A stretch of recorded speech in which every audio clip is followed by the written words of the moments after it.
de la région des Pays de la Loire, parce que c'est bien à l'élu de la République que je m'adresse, non pas à la mère de famille, à la chef d'entreprise, ce n'est pas le lieu. Vous êtes élu et mandaté pour la mise en place de politiques publiques et vous faites le choix et assumez des coupes budgétaires drastiques pour la Commission 7 qui vont mettre à genoux des pans entiers des secteurs d'activité. Vous assumez de fracasser des vies faites de travail acharné, des vies faites de passion et d'engagement. Cela s'appelle, ne vous en déplaise, un plan social. Qu'en 2043, emplois vont disparaître, c'est un plan social. Vous assumez de fracturer les territoires ligériens, reniant 50 ans de décentralisation, oubliant le pacte républicain, niant une de nos valeurs fondamentales, l'égalité. Vous assumez ces choix, soit. Par contre, je ne vous entends pas sur le projet politique. Il est pourtant clair. Quand vous faites le choix de faire porter la plus grosse part des coupes budgétaires en proportion sur la Commission 7, c'est un choix idéologique. Quand pour défendre ce choix, ce n'est pas Isabelle Leroy, votre vice-présidente, qui intervient dans les médias, mais bien Alexandre Thébault, conseiller délégué de la droite de la droite. C'est un choix idéologique. Étonnant de voir un homme parler à la place d'une femme. Choix idéologique encore quand vous attaquez la culture en abrogeant les dispositifs, les programmes, en supprimant les aides au fonctionnement. Cela raconte le mépris qui est le vôtre pour ces acteurs que vous mettez sciemment en difficulté.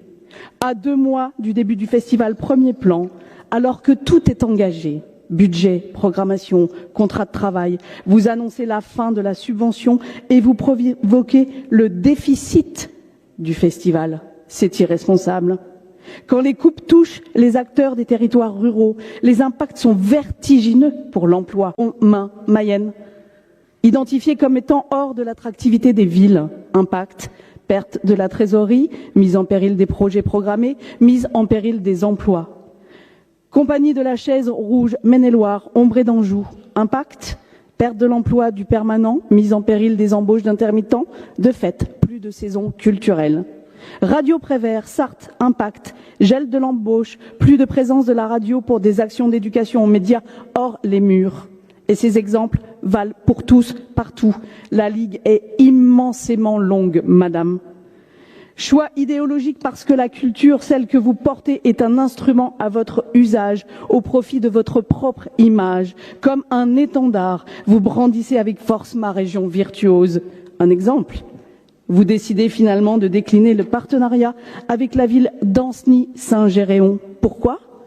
Parce qu'il n'y a pas de conférence de presse, pas de diffusion des affiches bleues, pas de prise de parole de Nathalie Poirier, pas de diffusion de vos messages avant les spectacles. Clairement, ce que vous voulez, ce n'est pas permettre l'accès de la culture à toutes et tous, mais c'est faire votre promotion. Choix idéologique quand vous ne reconnaissez pas que la culture puisse contribuer à l'économie locale. Laissez-moi, par la voix des acteurs eux-mêmes, vous l'expliquer.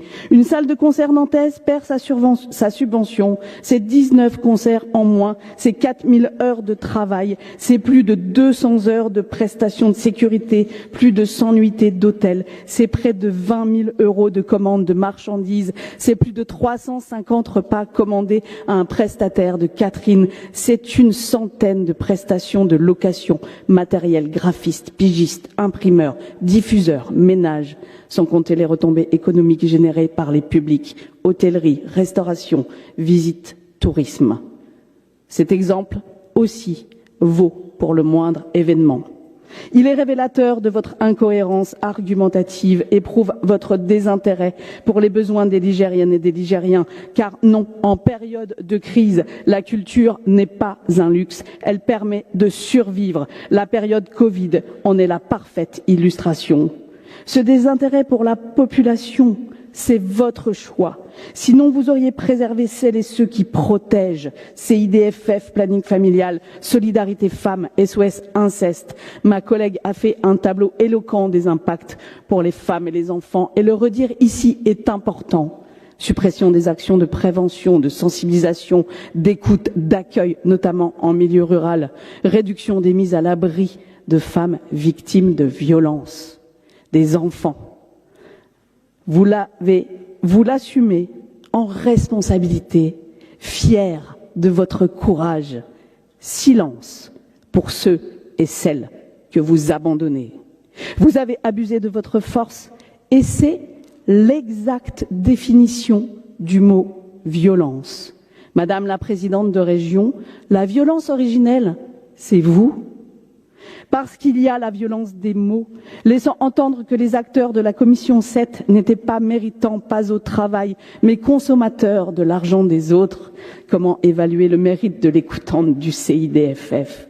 Comment expliquer aux sportifs de haut niveau, alors qu'il est en capacité avec son équipe de monter en division supérieure, qu'il n'est pas méritant? Comment dire à celles et ceux de la culture qui permettent le dynamisme de tout un territoire que les subventions qui leur sont accordées ne servent pas le quotidien? Il y a la violence de la méthode aussi. Faut-il revenir ici sur le symbole d'un coup de téléphone laconique, d'un SMS, j'en ai lu, qui annonce la réduction ou la fin de son activité presque immédiate? C'est une belle métaphore de lettre de licenciement. Alors que toutes et tous, je vous le dis, ils vous le disent, étaient prêts en responsabilité à se mettre autour de la table, conscients des enjeux de l'avenir de la région. Mais pour cela, il fallait avoir le courage de leur parler. Vous le pouvez encore ce matin, en recevant la délégation qui vous le demande. Violence pour les élus, beaucoup me l'ont dit, qui devront assumer vos choix, sans doute pour la plupart, qui ne pourront pas répondre au report des demandes de subventions. Quid des maires des communes rurales que vous mettez en difficulté? Quelle rupture du dialogue républicain? Aucune concertation alors que le Césaire et les élus vous exhortent au dialogue.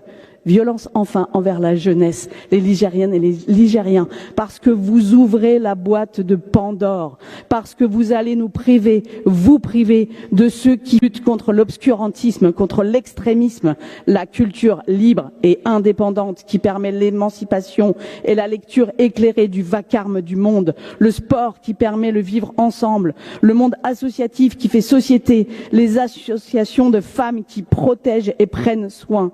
Alors je voudrais m'adresser à chacun et chacune d'entre vous, chers collègues, vous les héros, car voter le budget présenté en l'état révèle loin des logiques comptables un enjeu bien plus grand, celui du récit sociétal.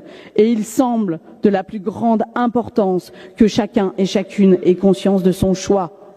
À vous, Madame la Présidente, qui vous posez en visionnaire, qui nous imposez votre modèle de société désincarné, rentable, où la comptabilité prévaut à la relation humaine.